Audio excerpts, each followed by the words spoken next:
હિના એક નાનકડા શહેરની દીકરી હતી. જ્યારે સવાર મંદિરની ઘંટડીથી શરૂ થતી અને સાંજ આરતીના સ્વરથી પૂરી થતી.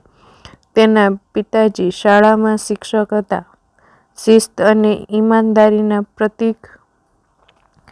માતાજી ઘર સંભાળતી પણ હિનાને જીવનના સાચા પાઠ પણ એ જ શીખવતી.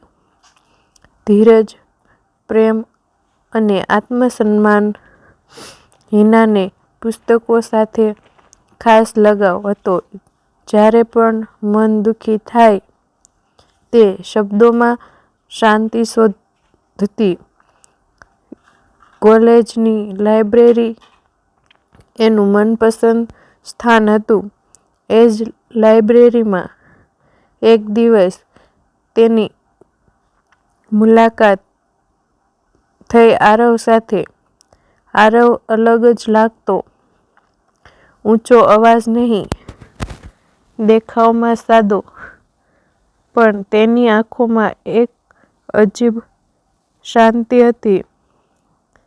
બંને વચ્ચે વાતચીતની શરૂઆત એક સામાન્ય પ્રશ્નથી થઈ. "આ પુસ્તક તમને ક્યાંથી મળ્યું?"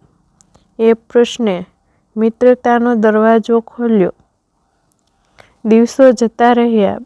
બંને સાથે બેસીને વાંચતા, ચા પીતા, સપનાઓની વાતો કરતા. હિનાને પહેલીવાર લાગ્યું કે કોઈ તેને સાચે સાંભળે છે. આરવ માટે હિના માત્ર સુંદર ચહેરો નહોતી. તે તેની લાગણીઓ સમજતી સાથી હતી. વરસાદની એક સાંજે લાઇબ્રેરી બંધ થઈ ગઈ હતી. બંને બહાર ઊભા, વરસતા વરસાદને જોતા. એ પળમાં કોઈ શબ્દની જરૂર નહોતી. મૌનમાં જ પ્રેમ જન્મી રહ્યો હતો. પણ એ પ્રેમ જેટલો સુંદર,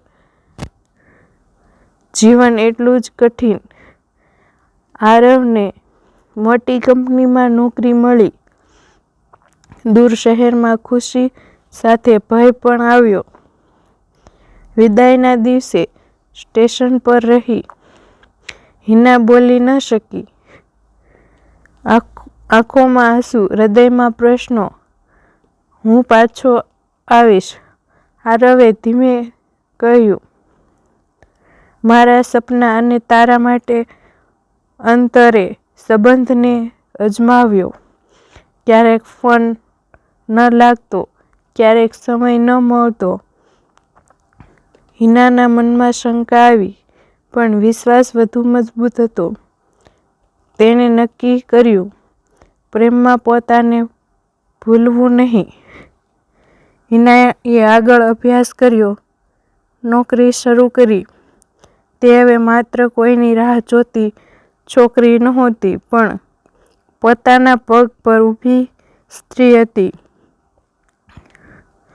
વર્ષો બાદ એક દિવસ એ જ લાઇબ્રેરીમાં હિનાને ઓળખીતો અવાજ સંભળાયો. વળીને જોયું તો આરવ હતો. થોડો બદલાયેલો, પણ આંખોમાં એ જ પ્રેમ. "હું વચન પૂરું કરવા આવ્યો છું,"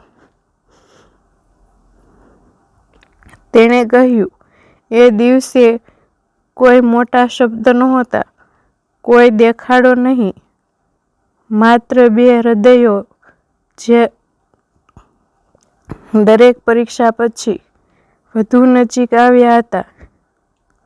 લગ્ન પછી પણ હિનાએ પોતાની ઓળખ ગુમાવી નહોતી.